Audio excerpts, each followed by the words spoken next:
Okay, let me introduce today's second panel, which is entitled Negotiating Belongings in Changing Diasporas.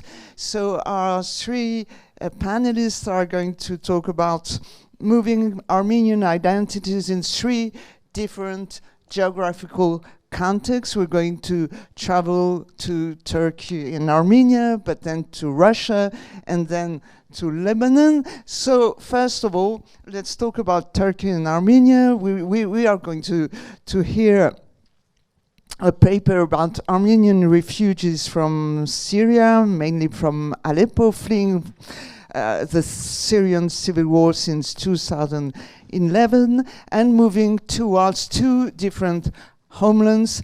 Of course, a completely lost one, which is Turkey since the genocide, and an unknown Armenian homeland, which is Armenia. So Irina Grigoryan is asking the patterns of the migration of Syrian Armenians refugees seeking from a safe haven, but also moving, as she said, through a diaspora prism. So I am really happy to introduce her. She's born and raised in Armenia, and currently she's a PhD candidate at Koç in Turkey, and her doctoral thesis is about labor migration of Armenians to Turkey. So, Irina. Thank you very much. Actually, this is, I should confess, my first this big conference, so I'm a bit worried, but I hope it will be fine. This paper that I should present is not part of my PhD thesis. It was a smaller research that I did. And I'm thanking the organizing committee and everyone involved for bringing together both emerging and new and established scholars together to discuss these wonderful topics. As you see in the picture, it says, where is our home, Mertunu Ure, and I took this picture in Istanbul, in one of the Armenian neighborhoods, and this picture has been chasing me since then, because this theme always emerges while I am there. So my study, which is quite a small study but very important, I think, explores the decisions and experiences of displaced Syrian Armenians that underpin their forced migration journey, particularly in relation to destinations such as Turkey and Armenia. And I position them both as refugees seeking asylum and as diaspora members seeking for consolidation of home and identity. The article aims to demonstrate that forced migration decisions are not so straightforward, and people are just not responding to adverse circumstances in their home countries. There is far more beyond. Maybe I will not go into details of historical background of Syrian Armenian community, but I would say that it's a traditional termed as mother community or one of mother communities due to its relevance and historical heritage, legacy, and institutions that it brought to the whole Armenian diasporic scene. But it should be mentioned that the diaspora was established in the 20th century, although there were Armenians prior to that century in Syria. And in the core of the diaspora were ravaged refugees, people who were displaced, annihilated, seeing the tragedies of the genocide, and finally arrived in Syria without nothing and just started to build their lives there. It should be mentioned that in pre-2011 Syria, there were around 100,000 Armenians living in Syria and concentrated in the cities mentioned.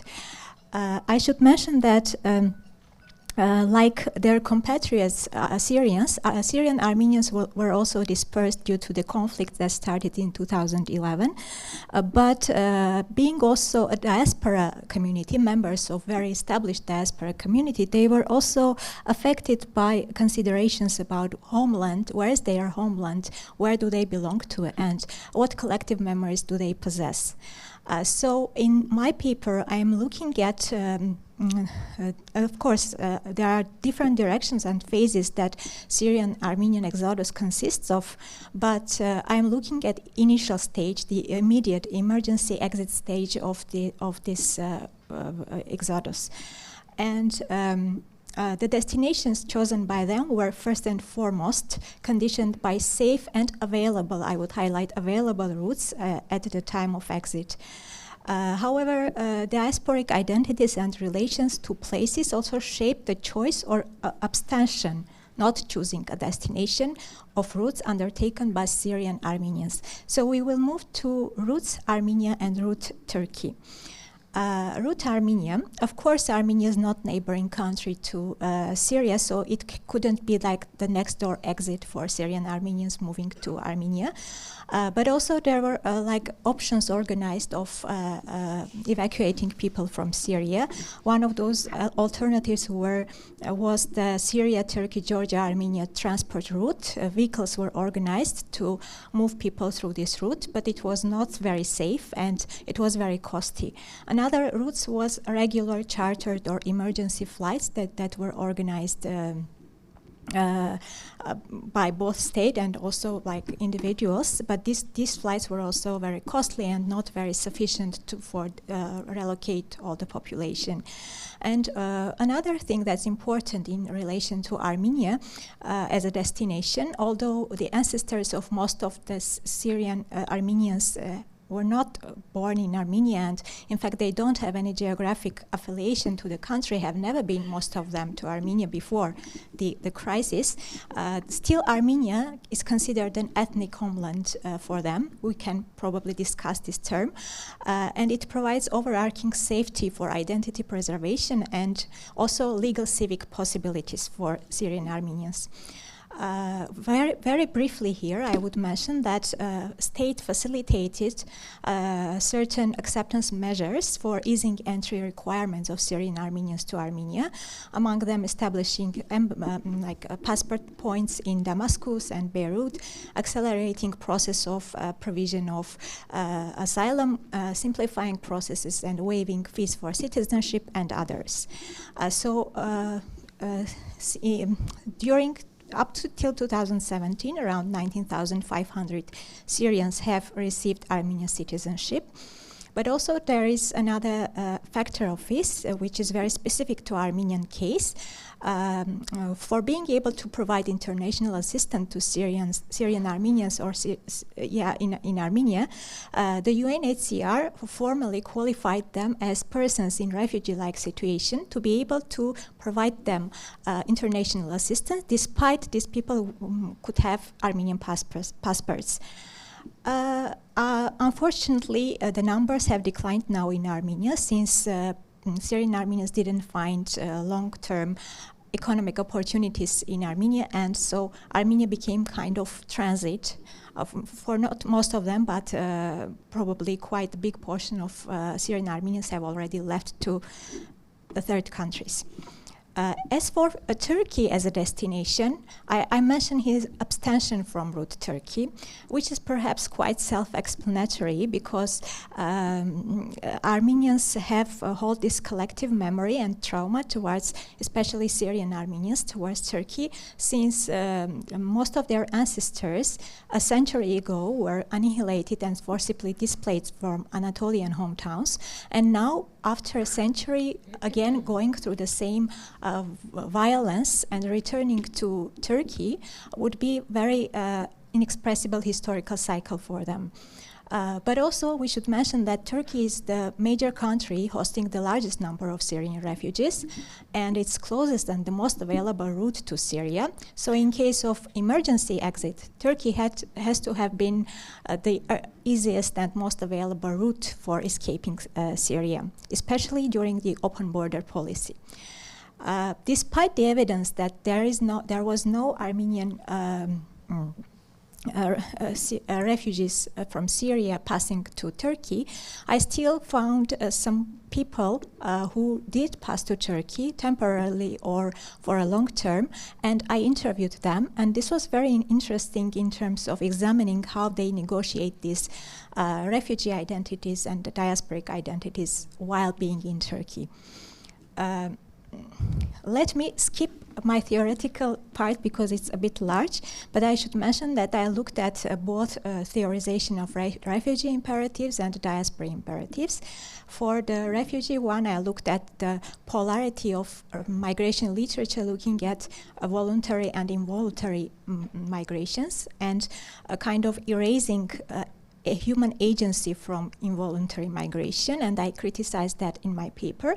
And I also look at social capital and its inaction.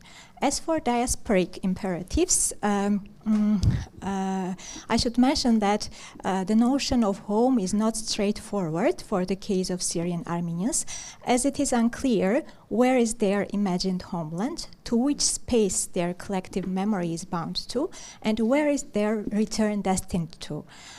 In this context, they have this paradoxical dissonance of belonging between their motherland, Syria, and ancestral or arguably symbolic or ethnic homeland, which is Armenia, and also their historical homeland, which is Turkey. Of course, these are terms that we could debate.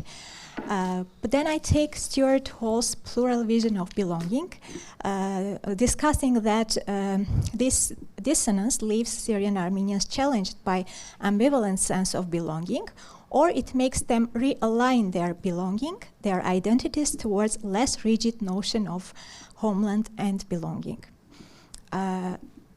Methodology, I did my fieldwork years ago, in 2018.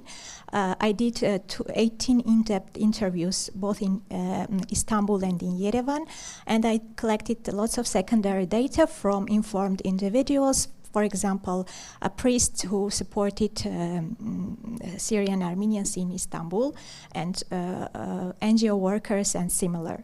The challenge, of course, was identification of Syrian Armenians in Turkey, because it was they had this concealed identity. They didn't live in communities. They wouldn't merge with other Armenian communities. So it was really a challenge. Maybe around a year, I was looking for these people, but at the end, snowballing method worked. So to analyze my interviews briefly, I should say that.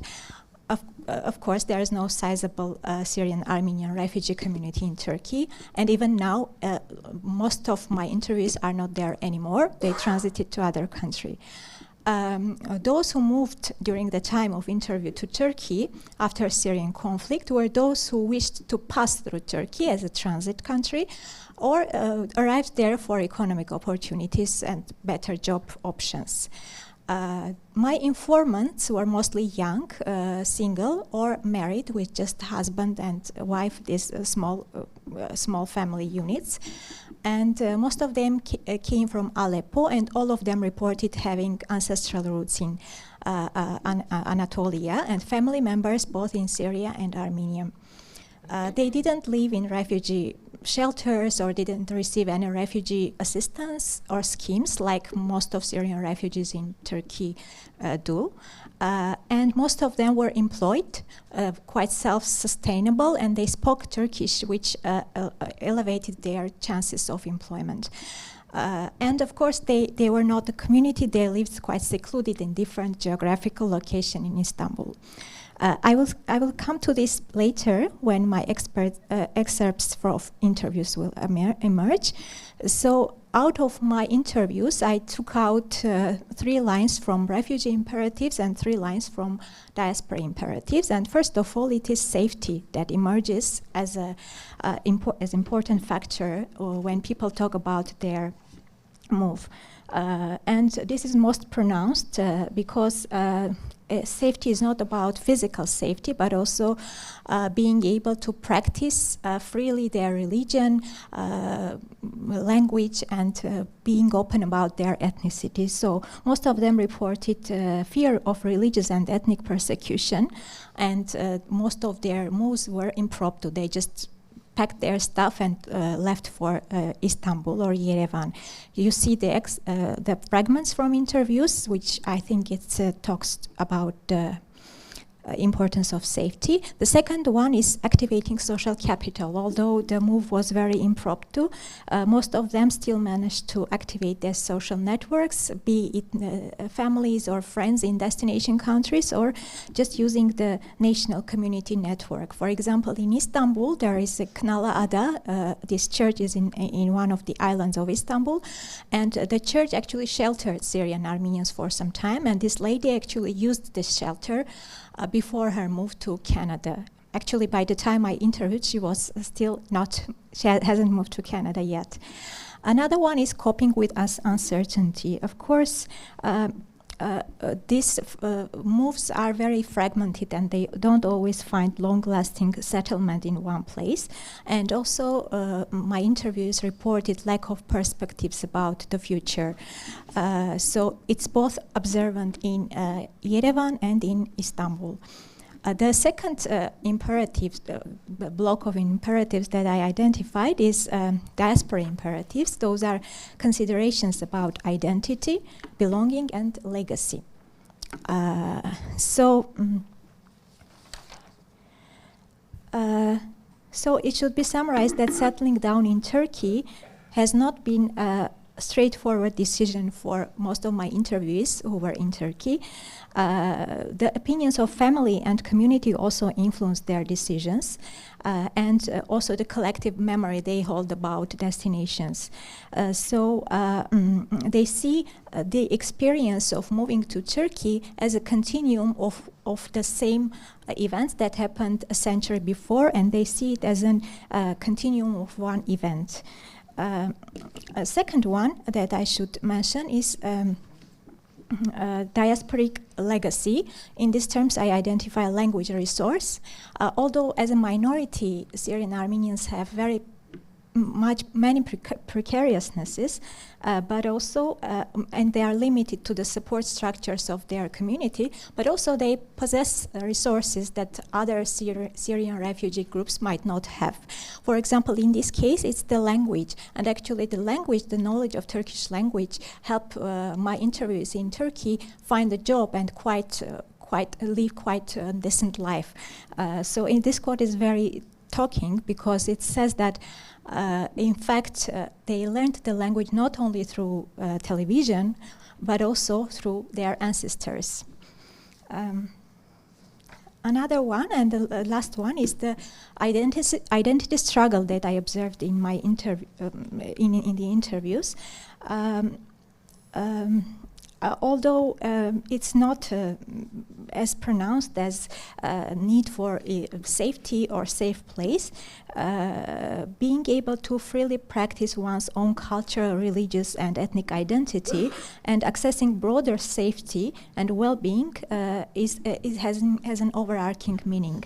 And one of the second quote of Turkey for me is very like, I just remember this lady talking to me, and she mentioned that she also wanted to deviate. She was struggling with her identity. She wanted to deviate from Armenian community by saying that I want also to deal with other nationalities, to be out of circle of Armenianness. And that's why she mentioned that I did a small revolution by coming to Turkey because I want to serve. Actually, she was working in a charitable organization serving different nationalities, so she was very fulfilled about this. So we see also identity struggle of those who moved out and don't know whether to be back to their identity or not. And overarching components I identified in both refugee patterns and diasporic patterns of in my interviews is sensitivity towards discrimination and overall aspirations for well-being. This is my favorite quote, the first one. Actually, perceived or real, both groups in Yerevan and Istanbul were very aware of possible discrimination or othering they might receive. Although discrimination was not in the focus of my questions, but it emerged as such, and I like this quote. Whenever I'm asked about my nationality by strangers in Turkey, I say I'm Lebanese, because being both Syrian and Armenian in Turkey has its baggage. Indeed, there are no racist Turks, but still the majority may think ill of Armenians and even have worse feelings about towards Syrians. As you know, this hate speech and also discrimination towards Syrians is also very high in Turkey. So both being Armenian and Syrian, as my interview says, has its baggage. And aspirations for self-being, very human, simple thing, being both a diaspora member or a refugee who just escaped their home. It's very important to be with family and to aspire for simple, basic human well-being. And I come to my conclusions that the refugee groups are not homogeneous. I hope my study will contribute to refugee studies in their identities and relations to places that underpin their journeys and new homemaking. A safe and available migration route was a non-negotiable condition for Syrian Armenians, but then after it is followed by other imperatives such as economic stability, vital social networks, enabling environments for self-preservation as a religious, linguistic, and ethnic community. For Syrian Armenian refugees settling down in Turkey, it has not been a straightforward decision because the general beliefs of Syrian Armenians about Turkey largely do not support such a possibility. And finally, I think one of my important findings is that the identification of Syrian Armenians with homelands, expressions of belonging or collective memory are not historical or literature book categories, but newly reconstructed considerations that have emerged in response to their current displacement. Thank you.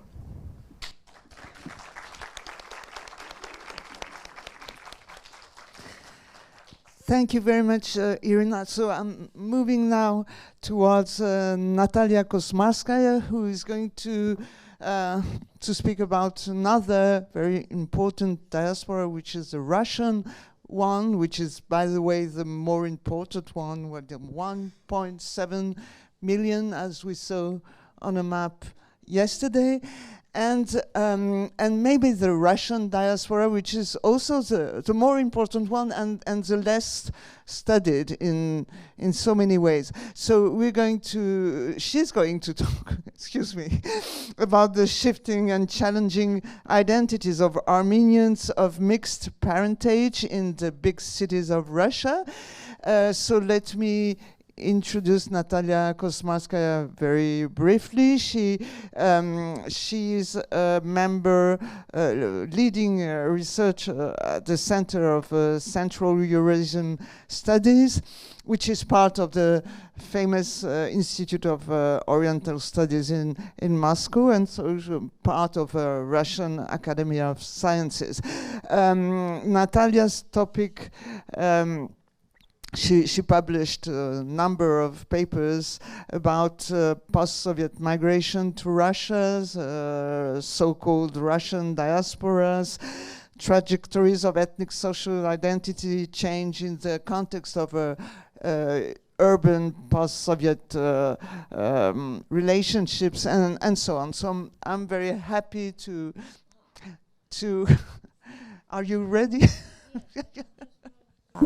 Thanks to the organizers, and especially in my case, it is important, especially in my case, because it seems that I will be the only person here who would tell you something about a huge Armenian community of the Russian Federation. Our topic, the topic is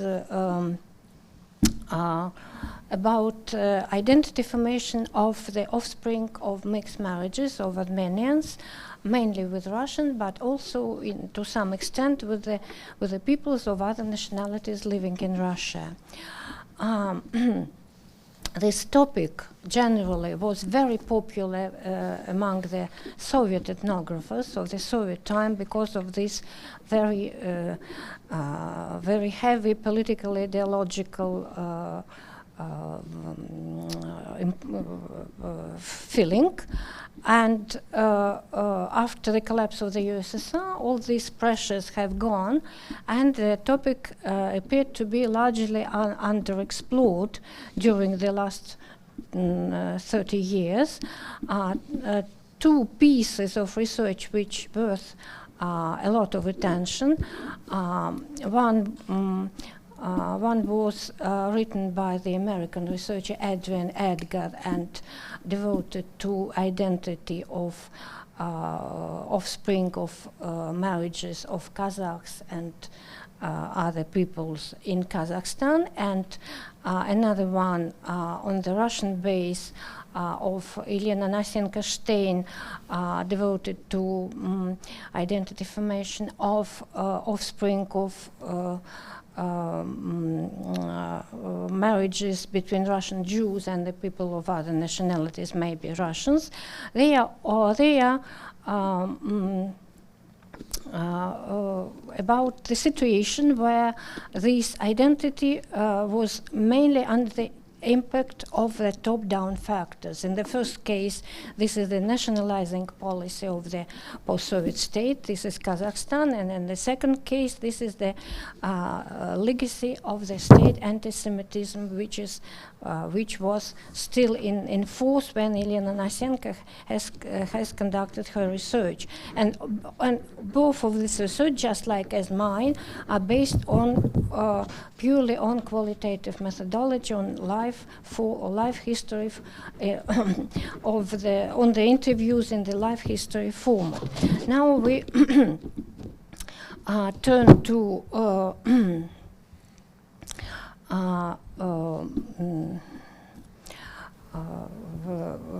such a small technical issue, just to give you the idea about the scale of the phenomenon, because it's really makes sense to talk about a phenomenon which has some scale, which is not rare. And I have several sources, quantitative ones, but here only one of them is presented, and you could these people, the authors of this source, which is on the screen, they worked on the base of the materials of one of the Russia all-country population census, and you can see that the scale of endogamy and accordingly the scale of exogamy is quite big, and also the gender imbalance is very noticeable here, and this is confirmed by my own sample, because in my big sample of Russian Armenians of 100 of people, there were 30 people of this mixed origin, and only 5 of these 30 people had Armenian mothers. All the others have Armenian fathers. Mm-hmm.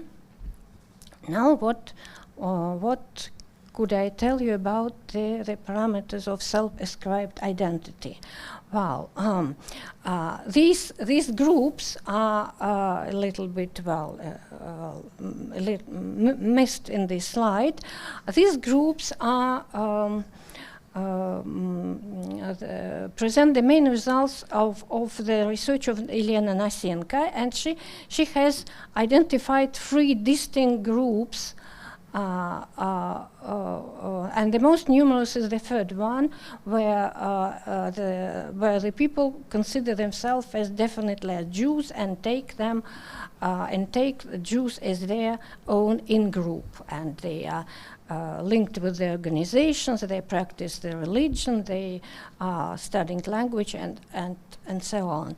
Well, in the Armenian case, we have something very, very different. Well, we haven't got any groups, in fact.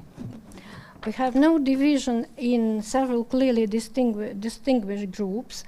Well, the bulk of the interviewees are people who in different ways, to different degrees and with different descriptions, but they combine 2 elements, Russian and Armenian. And it's important to know that the word Russian in English is with you now. It's not, it may be not quite clear. It may imply Российский, it may imply Русский. But what they really used, it was Российский, well, which is, well, with a little bit of distancing from accent on ethnicity. And these halves of their personality are described in different ways, which you could read on the screen. And at the same time, what is important, the informants emphasize that Russianness for them is belonging to Russian culture in the broad sense, meaning high culture, as well as to the supranational urban culture that has developed in Russian cities.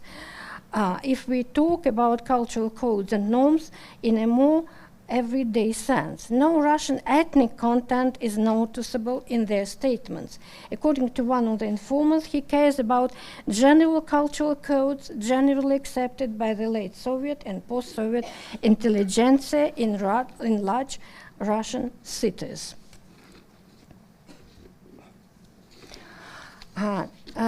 The significance of life stories for the research is that they show not only the anchoring on the state of identity at a certain point of time, but also the factors that strengthen one of the halves, and sometimes probably with distancing from the other half. And on the contrary, they may be neutral. So what can be triggers and anti-triggers? This slide is about the obvious role of the professional activity, which can serve as the activator of interest in all the Armenian.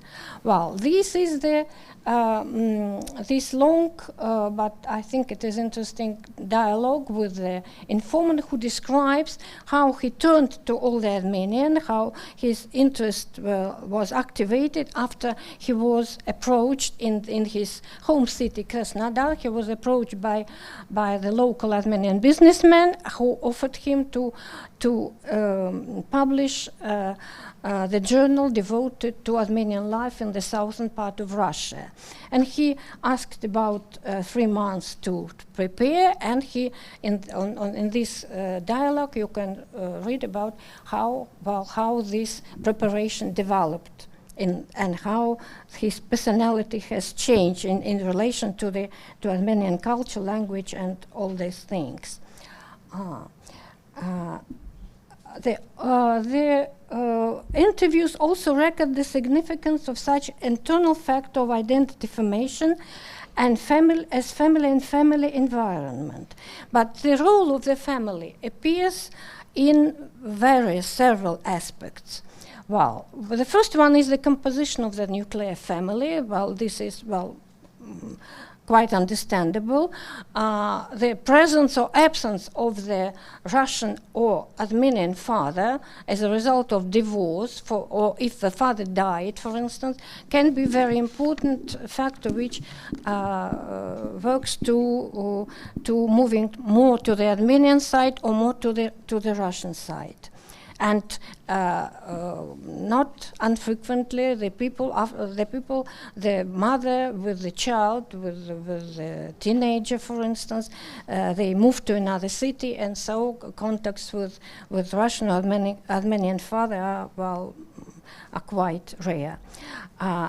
Another factor, I call it a play of contrast. There were some life stories in my sample. While we describe the following situation: while if there are some problems on your Russian side, strained relations with somebody, many situations. While in this case, the person might seek for comfort, for warm relationships on the Armenian side. And more traditional aspect, family, while as a social institution that promotes the cultivation of interest of minority members in one's root in an ethnically different environment.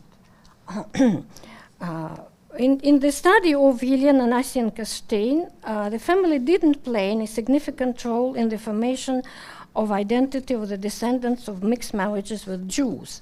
But in our case, we could expect that in the case of Armenians, the role of family could come to the fore, primarily because of language as the most important marker of identity.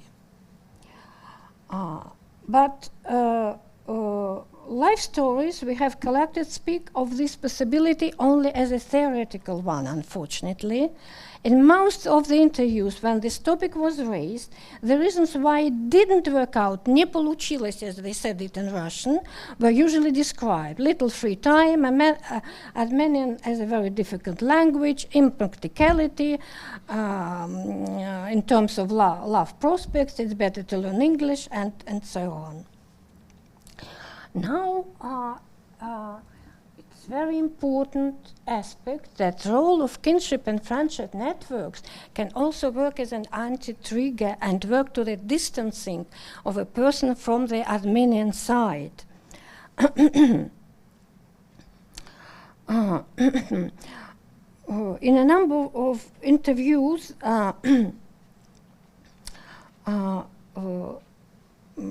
they talked about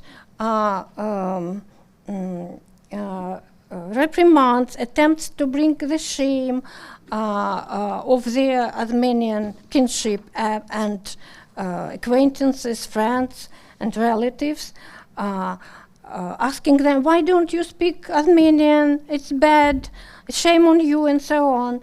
And this caused discomfort and were interpreted by sometimes as imposing the other's culture. This is not my expression, these are the expressions of the interviewees.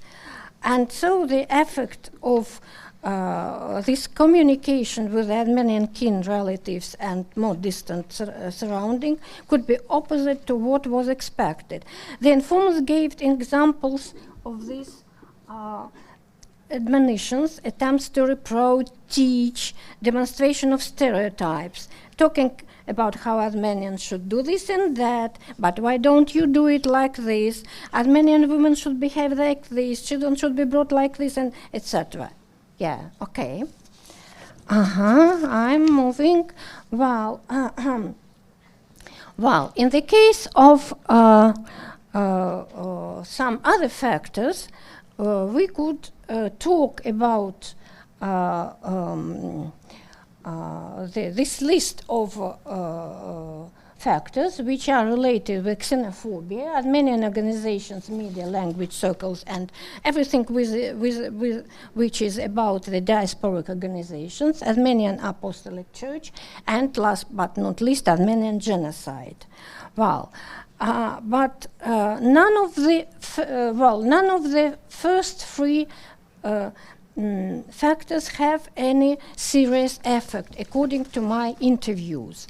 Well, in the case, for instance, of the Armenian organizations, the people either say that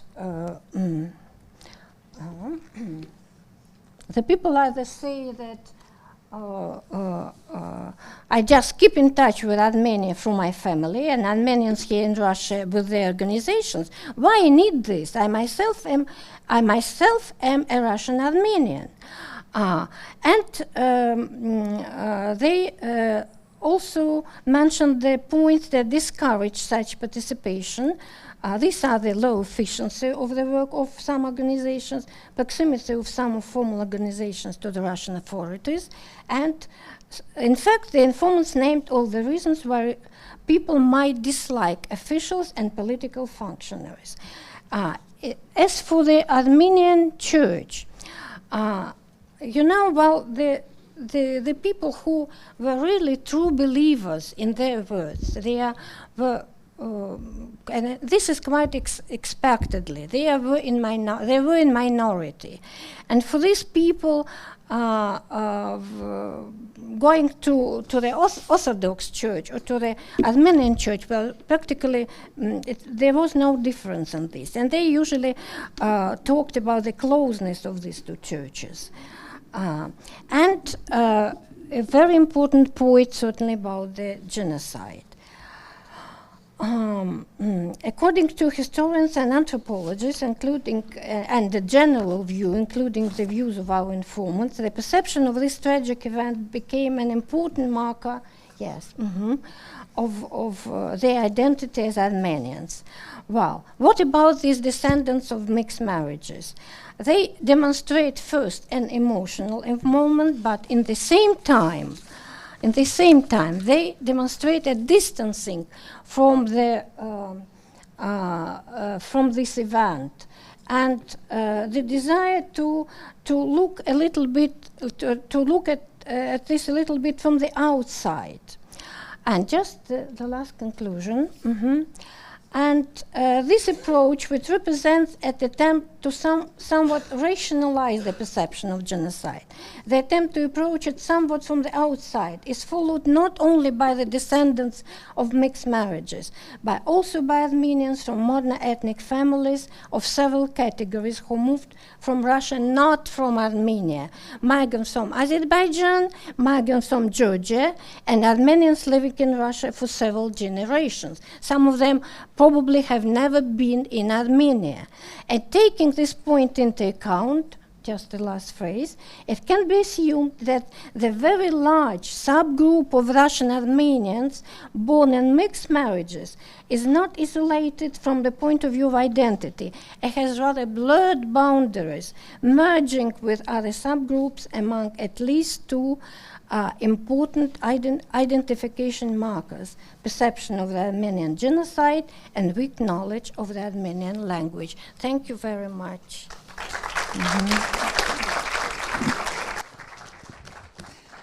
Thank you very much, Natalia.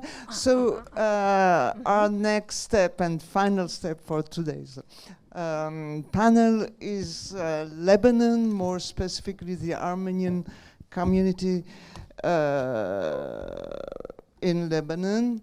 And so this is Yulia Antonyan's topic, who is going to talk about new patterns of religiosity within a new church, in fact, a new evangelical church, which was established somewhere in a garage in Beirut or somewhere, I don't know.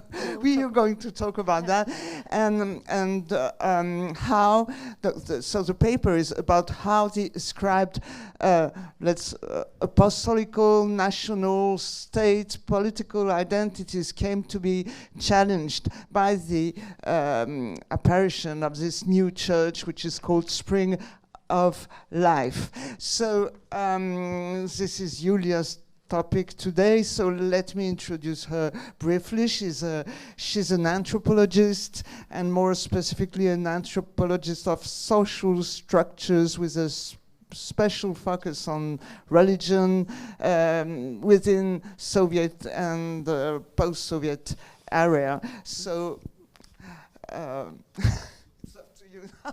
Thank you. Thank you for having me here. It's a wonderful conference, and I will try to make a good part of it. My presentation, and I guess this is the only one about religion in diaspora, with specific focus on religion. And maybe this is not that unexpected, because religion, religious identity, religious practices, religious structures and organizations, they have been always recognized as a very crucial part of diaspora. And we have many interesting texts devoted to this issue, including the volume of Cocoto, Lolian and Alfonso of 2004. But if we come to the Armenian diaspora, we find that there are very, very few good texts that are trying to explore more the religious processes in diaspora communities, and not only processes, because in fact diaspora, this is not something solidified, something unchangeable. It is like fluidity of different processes, transformations, and the religious identities, the religious processes, everyday religion, religious religious materiality, they are all part of them. And in fact, I'd like just to mention the volume edited by Alexander Agajanyan, The Armenian Christianity Today. Only there I could find several very good articles, especially focused on religious processes in diaspora. So my case is maybe a little input into the topic, and this is about very interesting transformations of religious identity and types of religiosity in one of the oldest and maybe one of the best explored communities of Armenian diaspora, the Lebanese one. You may all know that this is one of those communities that have been established mostly after the genocide, and this is very politicized community, very institutionalized community, and I would say that was my impression as like state within the state, something like this. And of course, the religious belonging there has been always controlled and taken within very specific diasporic frameworks with the only purpose to preserve people as Armenians, to preserve their Armenianness through religion, through belonging to, if not to the Armenian Apostolic Church, then at least to other two official denominations like Catholic Church and Evangelical one. Yeah, but the case I faced, and it was back a little bit about my fieldwork maybe, it is worth to say a couple of words. The main material I gathered for this article, it was in 2007 and 2008. I had two consequent visits to Lebanon with completely different purpose. I was hired to make an evaluation of projects funded by the Genesian Foundation. But because I'm an anthropologist, I could not stay without making a bit of field, and I had an assistant, Tigran Nuhi, and just because I tried to go deeper into the community, I asked her to take me everywhere she's usually going to or participating in, and she suggests to take me to their church. And I asked which one, and she said that okay, we have a completely different church, which is not an Armenian Apostolic, which is not evangelical, and that was kind of Pentecostal. But at that time, she didn't conceptualize it in that term. I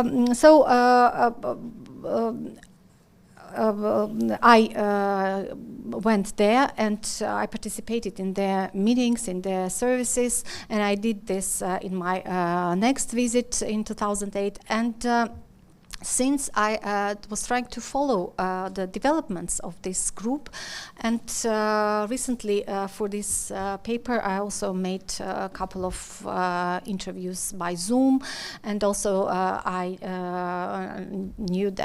learned that some of their members have moved to Yerevan, and I interviewed them too. So I made a small research to refresh my knowledge about this group.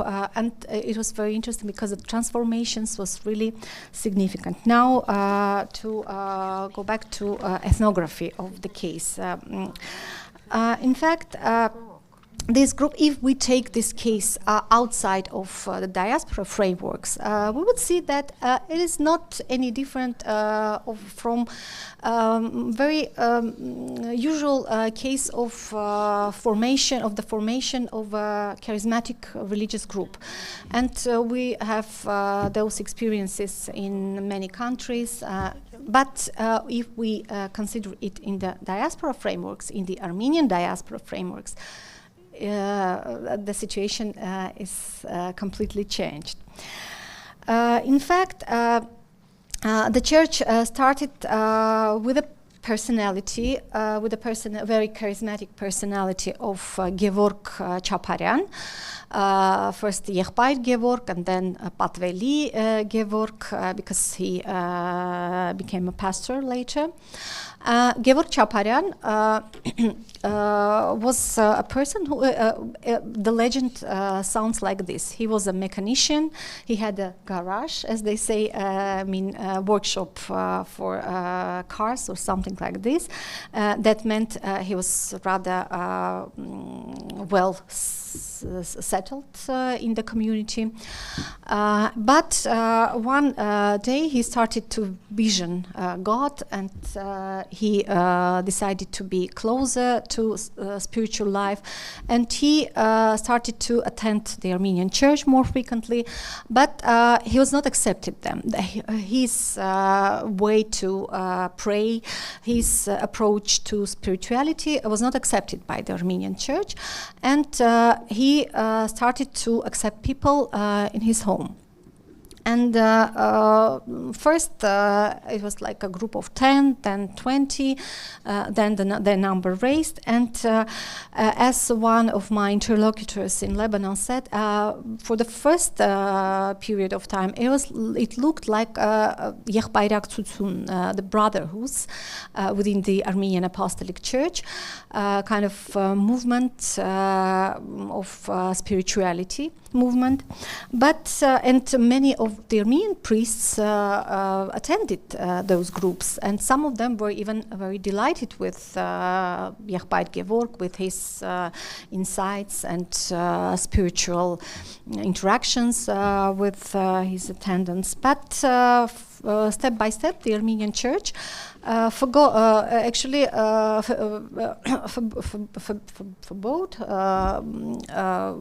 Armenian priests going there, and it started to look like a sect, something like a sect. At least people in the diaspora who criticized him, they considered it like this. But what is interesting about the phenomenon, it was not the only like spiritual group in the Armenian community.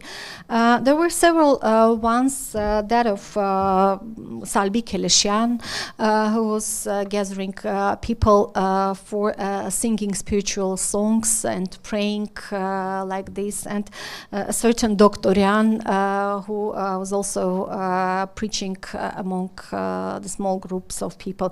And all of them, they didn't stand for criticism and for pressures and left Lebanon. In fact, only Yeghbayt Gevorg, who stayed there and was so insistent, that tried to keep this group on.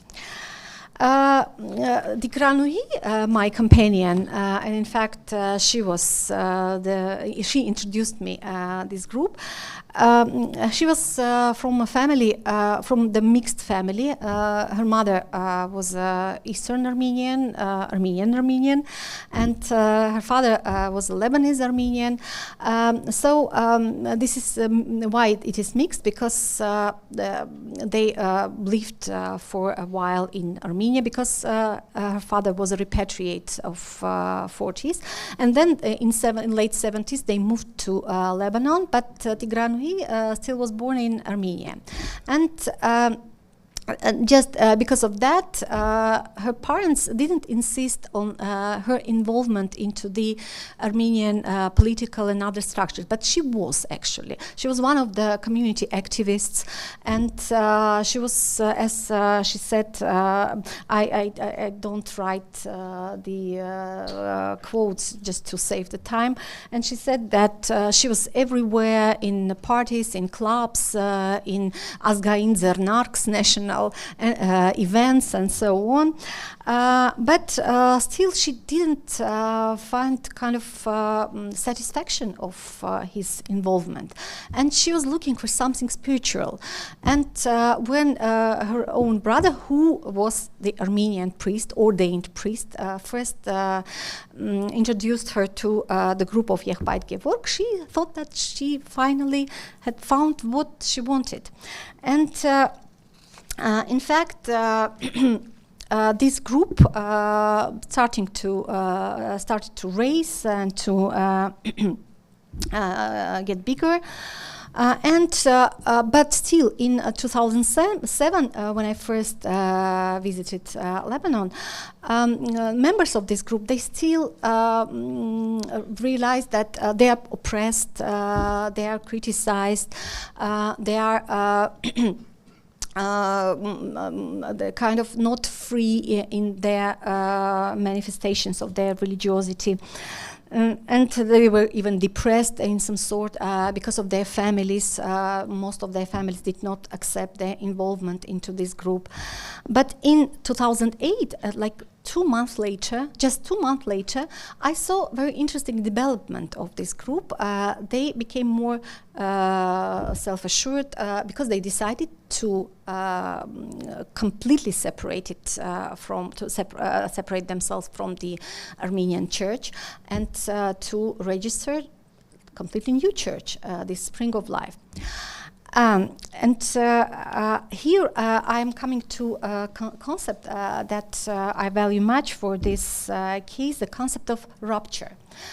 In fact, rupture is introduced. The concept of rupture was maybe not introduced, but at least elaborated by Holbrad, Kapfer, and Soma in their edited volume, and especially by Simon Coleman and Rosalind Haskett in their book dedicated to Pentecostal and evangelical movement. And this concept is best describes, in fact, the Pentecostal movements, which in fact, this rupture is usually described first in negative terms because it means kind of breaking, destroying, tearing people of their environment, their previous life, their past. But the next step of description is coming to a new life, is revival, getting and finding completely new meaning for life, and so on. And for the Armenians of Lebanon who were involved into this group, this rupture meant not only a spiritual rupture when they just separate themselves from the Armenian apostolic religion and come to something different, to a completely different way of manifesting their religiosity and spirituality, but also rupture with the national life, with all institutions, clubs that were important for them as Armenians, as members of the diaspora. But for them, that didn't mean that they were trying to change their identity, Armenian identity. Moreover, many of them confessed that being involved into this group meant completely different stage in their self-realization as Armenians. Because first, this group is Armenian-speaking group only, and although they have and still have some Lebanese members, Arab members, I mean, they even during their services they use this karaoke method. They transliterate on the big screen the Armenian words of prayers in Latin alphabet to make Arabs read it easily.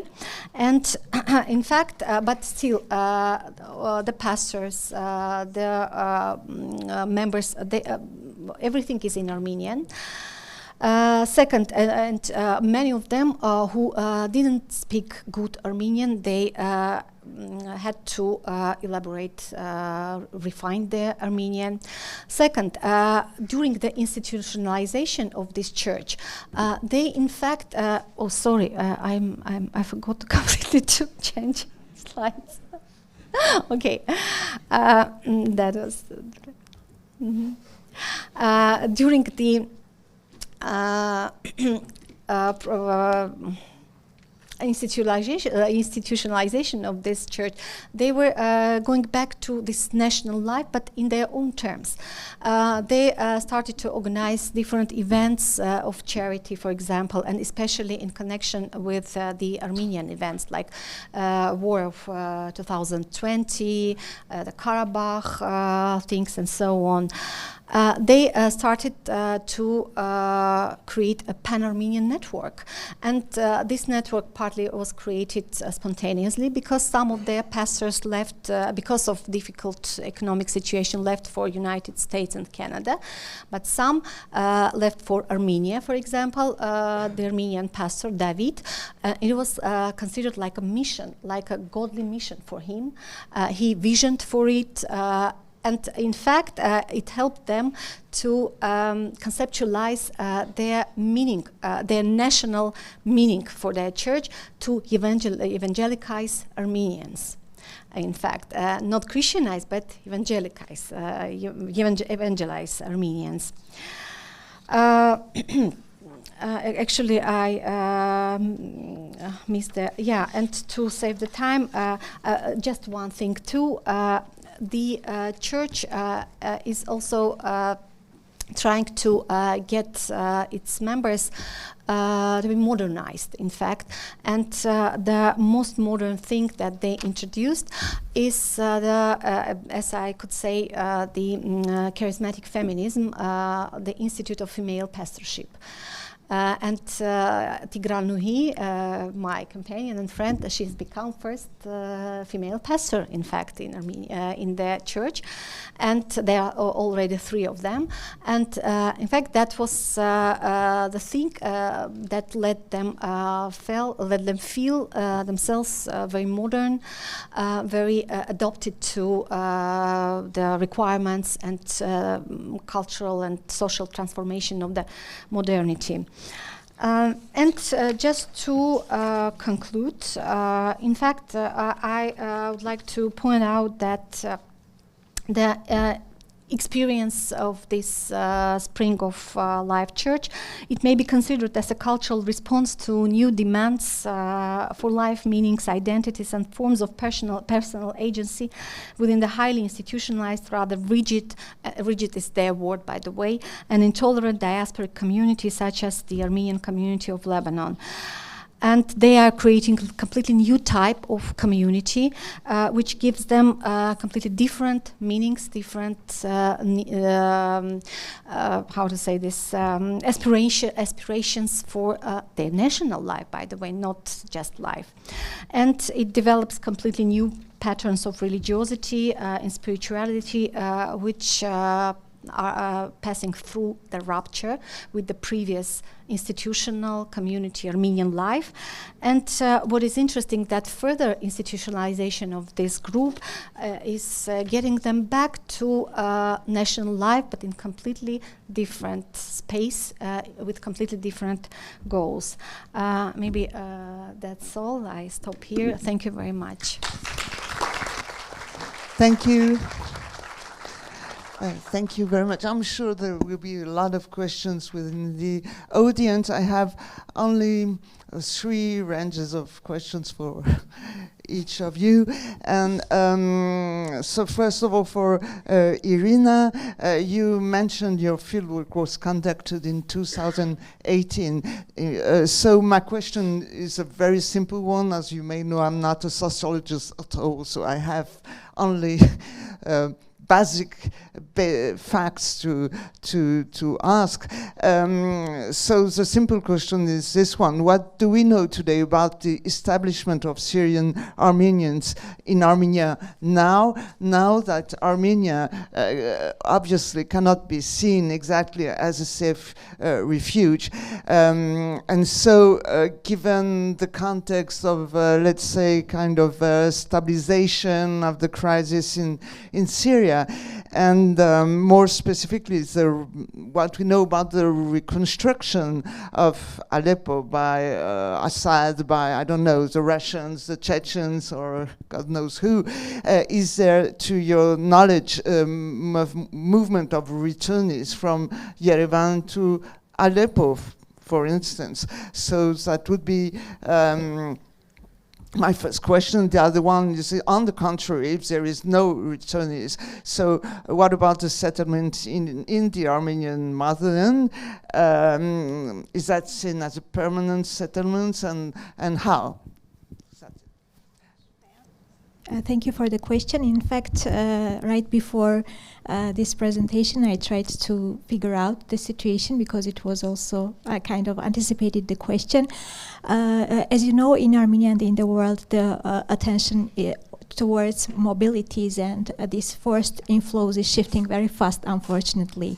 And there are mobilities, they are just getting our attention, and the previous mobilities are already losing their relevance.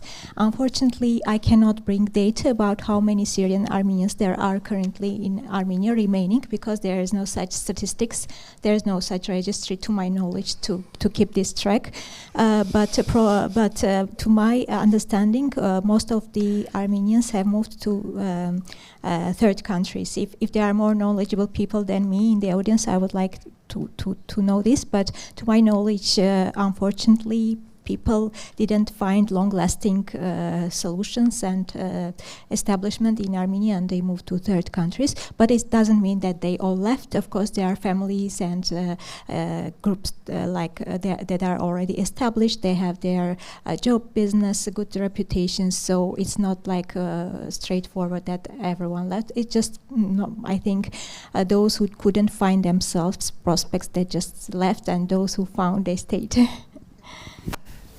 Thank you very much. And for you, Natalia, so also many thanks for your paper. So as you said, your fieldwork was conducted in the main cities of Russia, so Moscow, St. Petersburg, Krasnodar, and Smolensk. So we came to realize the shifting identities of Armenian of mixed parentage, and as far as I understood, so their identity patterns are essentially referring to Ruski or Rossiyski, which are both translated into English by Russian. So, so would you explain to the audience the differences between these two expressions? I've tried to do this, but this deficit of time, it usually plays a very terrible role during these conference presentations. Well, actually, the identity is dubious. It's double one. It consists of two parts in different combinations, and they may different people may emphasize on one of them and on another. Well, and mostly when they use the word Russian, which is translated into English as Russian, they mean Rossiyski, which doesn't bear any emphasis to Russian ethnicity. And even when they say that that Russian culture is very important for them, as we say, Ruskaya kultura. Well, as we discuss, for instance, Russian culture as a part of the world culture, nobody, it's never meant that this is cultural products are created by ethnic Russians. Well, the first which comes to mind is Ayvazovsky, for instance, when I asked all the interviewees about the famous Armenians which come first to their minds in relation to Russia, for instance, and to Russian Empire. Well, if the word Russian in an idiom, Ruskaya kultura, Russian culture, also doesn't bear any ethnic element. Thank you. I'm sure there will be a lot of questions for you. Now, and finally for Yulia, so again, many thanks for your talk.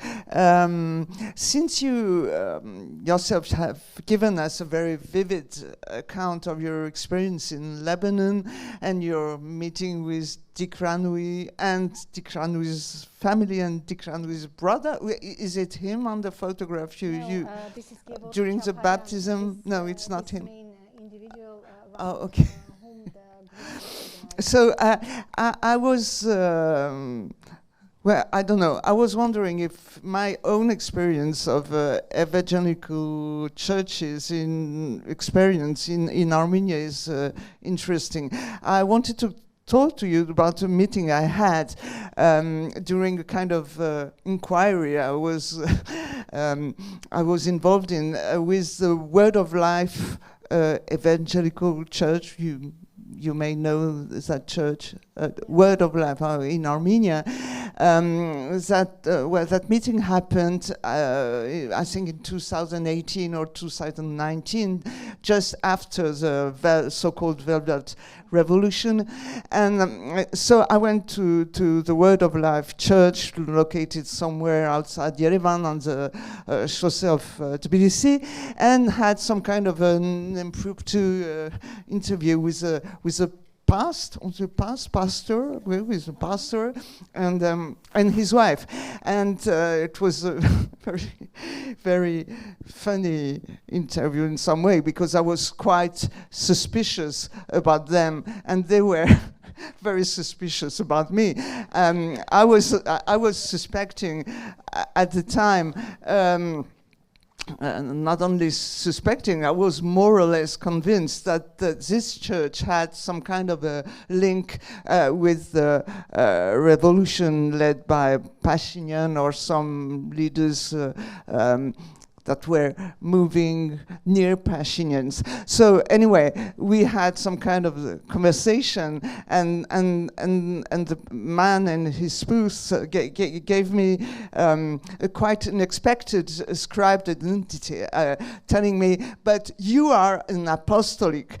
And I came to realize that was the first time that someone told me I am an apostolic, and made me think about what does it mean to be an apostolic in terms of politics, in terms of state, since, as you know, Armenian state officially considers these churches as sects, as you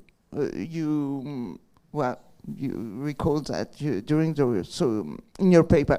So my question would be, to which extent evangelical and related churches are active within the interlocked, interwoven networks of diaspora in Armenia and Lebanon? Have these churches blossomed on a kind of social distress in Lebanon and in Armenia, and in the context of the crisis in Lebanon, does that mean that spring of lives, believers, worshippers, I don't know how we call them, are really in the process of a complete breakaway with their kahut, their community within Beirut? In which neighborhoods does this story that you told us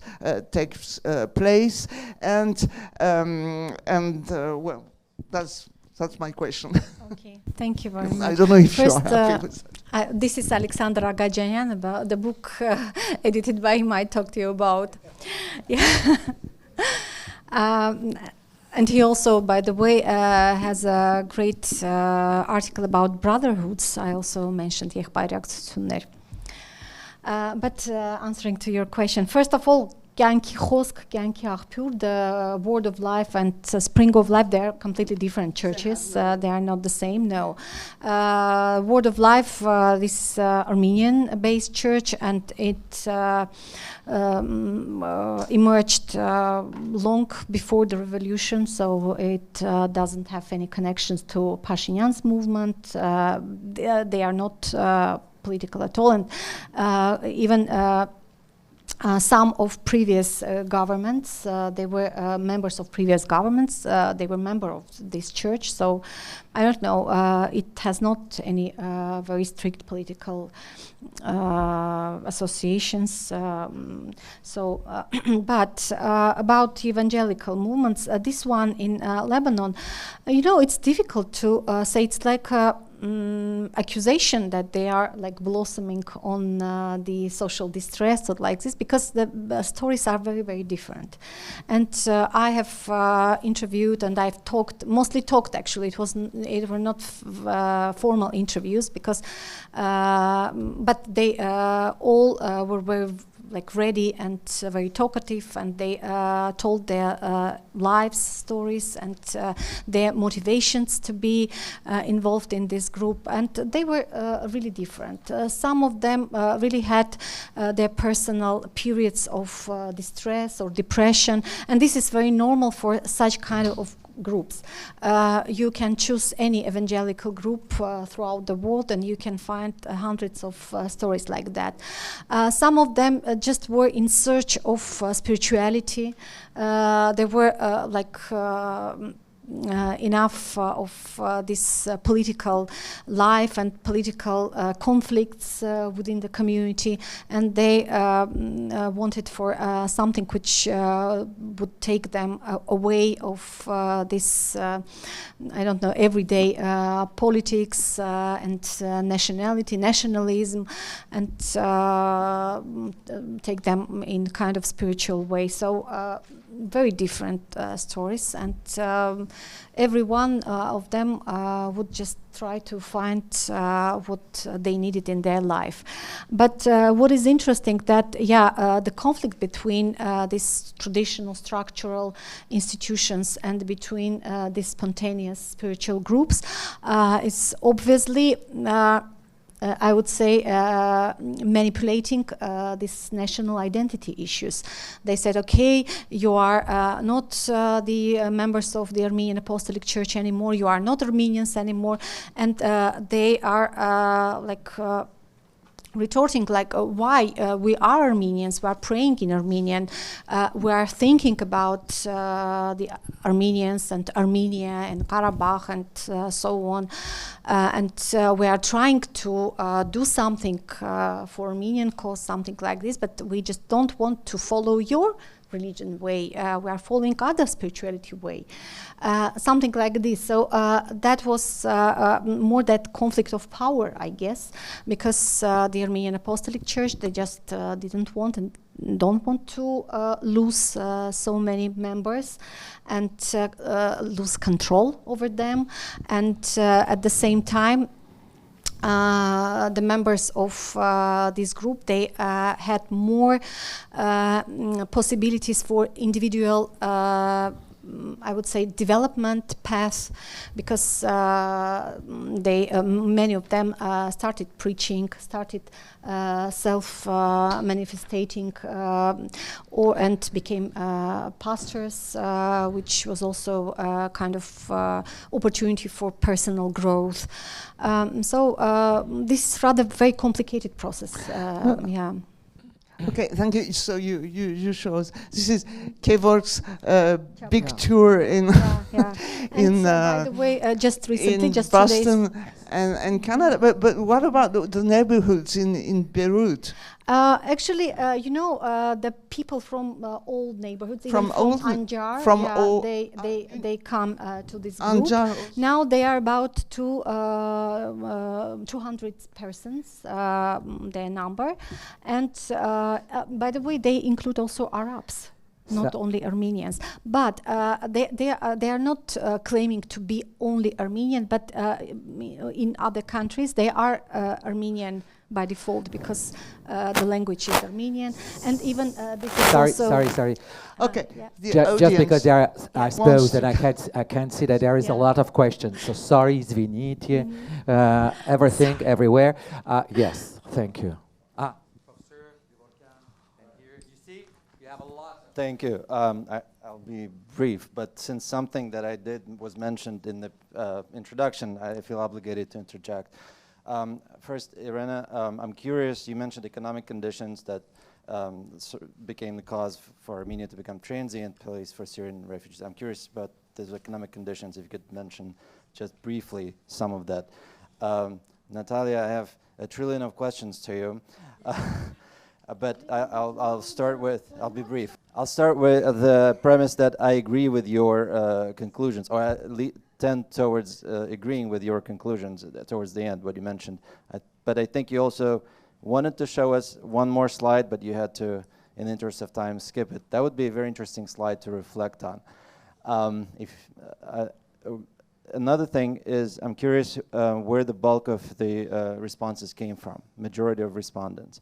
Was it from more cosmopolitan Moscow? Or did you also go to Sochi? Did you go into the villages in Rostov? Because those who remember Ayvazovsky were once his compatriots, founded villages in the 18th century around Rostov. So that's interesting because it's all intermixes.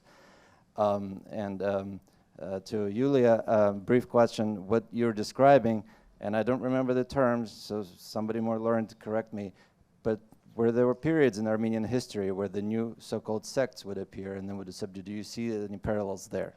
I'm sorry I didn't catch all your ideas. Well, I only have caught that you agree with my final conclusion.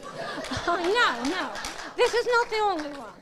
That you asked about the localities. Yes, I will just tell about this very briefly. Well, the task of the project was to conduct research of Russian Armenians in the big cities. Well, and we have chosen 2 metropolis, well, because they attracted a lot of, and have been attracting, and this is the same situation now. Well, St. Petersburg and Moscow. Then some of the cities in the south, where Armenians have been living for centuries. Well, in the least since the Catherine the Great period, when Crimea was appropriated and she invited Armenians from the Crimea to settle down in this region where the Rostov-on-Don region and Nizhny city was built by them, and Krasnodar city, Krasnodar region now exist. Well, and so we have chosen Krasnodar, and as a contrast, we have also chosen a rather small city, but it's also a regional center, which is called Smolensk, which is on the western frontier of Russia. There are certainly local specifics. It is quite visible. And in terms of my theme, which I have told you about today, the Armenian community in Smolensk is very different. It's much more patriarchal, much more traditional, and it's small. Only 2,000 people. They practically know each other, and practically all of them came from Armenia and from the villages of Armenia. So the only person of mixed parentage whom we met, and we didn't make any special search, where are people of mixed marriages, we are looking for you. No, we just made this search through the networks, local networks, and in Moscow by my own personal networks, and they just appeared in these 3 other cities, well, just quite naturally. But there was nobody, and at last, one person appeared, and his father was a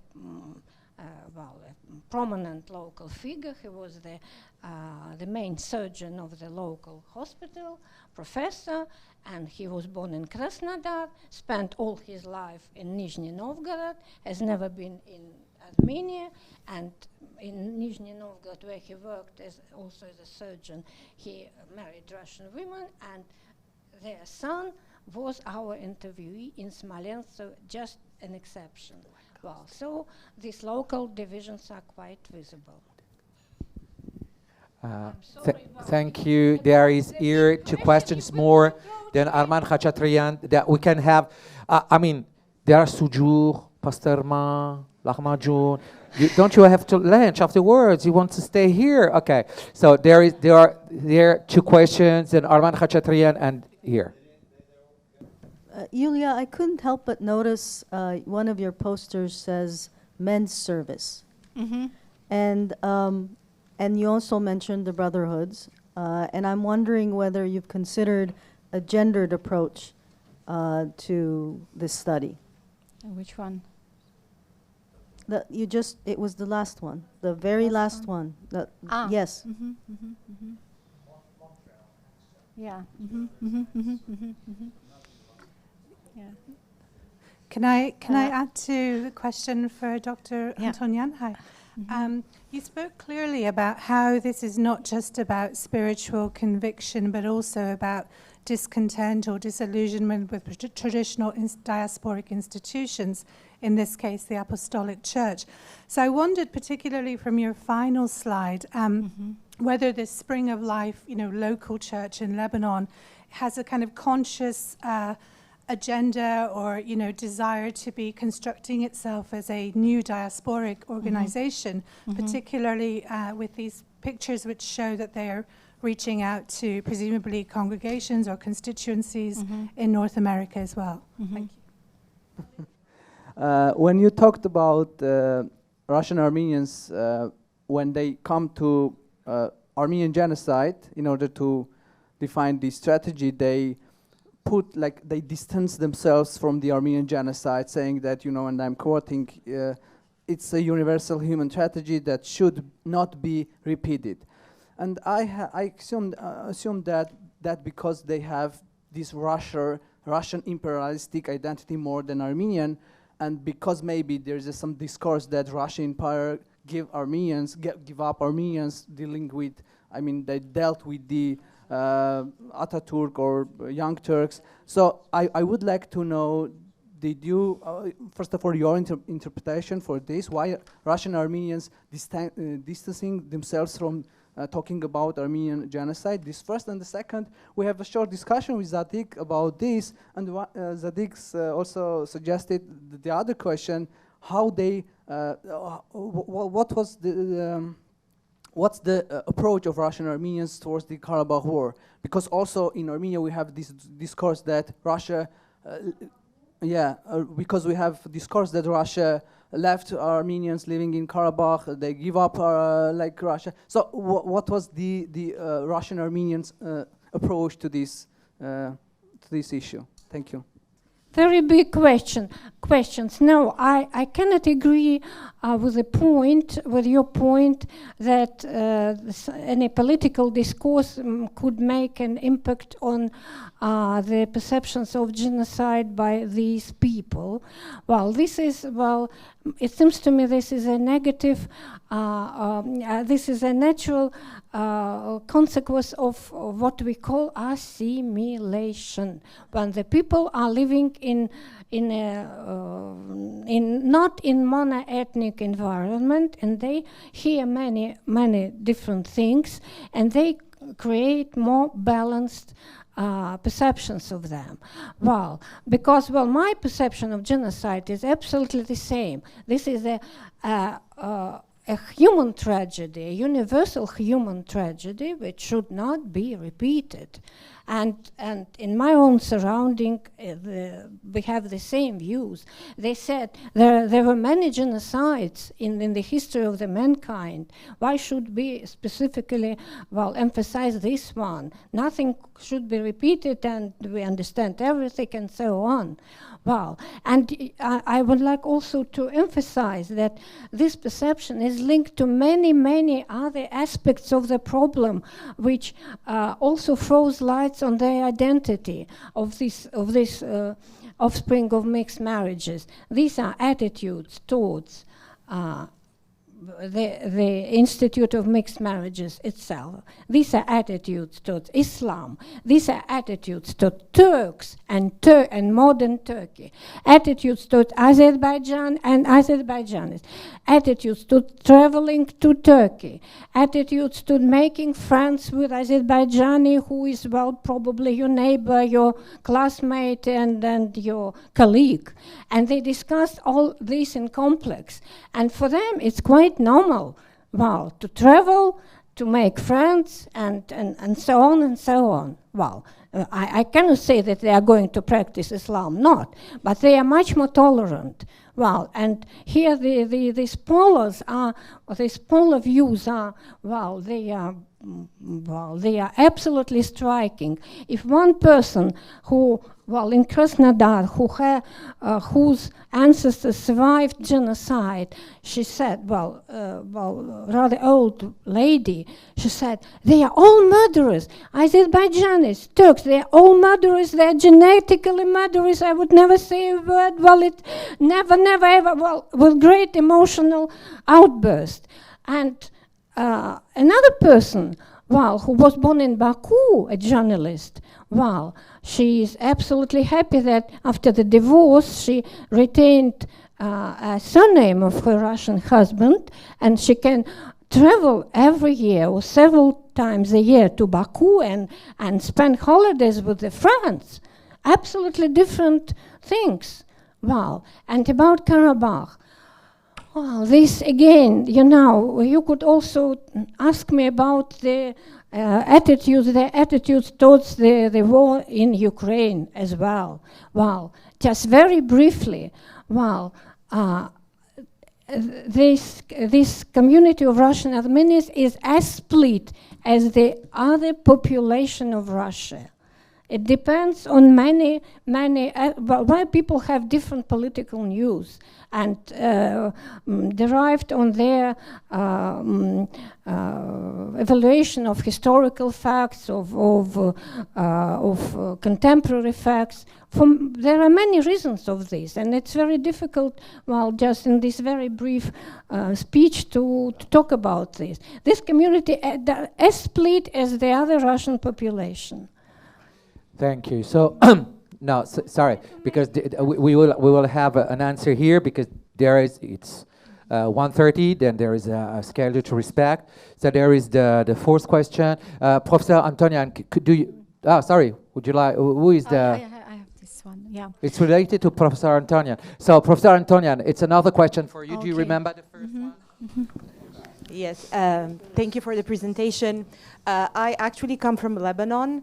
And it seemed that you portrayed a little bit, your portrayal of this organization was a little bit misleading because you mentioned that they don't identify as a sect.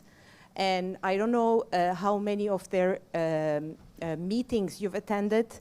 It is clear that they follow some rituals. And also that this is an organized church, organization where there's financial gain to members joining it. And also it's really interesting, as a mechanic, he ends up building buildings in the center of Beirut. I really want to know if you came across any information of how he managed to do that. If this is only based on spiritual awakening. Okay. Thank you. You know, Thank you. Thank you. So I will start from the first question, maybe. Yes, of course, we can draw parallels between any evangelical movement, but I don't know whether things that were happening in Armenia in the middle and end of 90s really influenced the emergence of this spiritual group, because Gevorg, when I talked to him, he personally didn't mention anything. He, on the contrary, he wanted to kind of stress the fact that that was his personal enlightenment and rebirth, not something which he had adopted or learned from somewhere. Then about this men's services, actually I put only one of the posters because he was going to organize many different types of services, and sometimes this is in their kind kind of custom to organize different services to women, for men. Maybe that's why, because Gevorg Chaparyan has different messages to women, to men. God dictates him different messages to them. Yeah, because I know that this is in their practice to make some special services for special groups of people, not necessarily gender specified. It can be for, let's say, children or for elderlies, something like this. About these new diasporic organizations, yeah, in some sense, yes, I guess that this is a new diasporic organization, and I didn't say that they are sect. I said that the Armenian apostolics qualified them as a sect, which is natural because they thought that they were deviated from the from the religion, which is the only right in their eyes. But here I can make a very interesting notice that in Armenia, their branch in Armenia consists almost completely of diasporic Armenians, just because their service is in Western Armenian. And I know a couple of Eastern Armenians, Yerevan Armenians, who also attend their services, and they complain that we asked them to change the language, to adopt the Eastern Armenian, why they didn't do it, because this is difficult, we don't understand, something like this. And this makes this church a kind of diasporic colony in a homeland, a very interesting case. But this is, I guess that this is different topic for different research.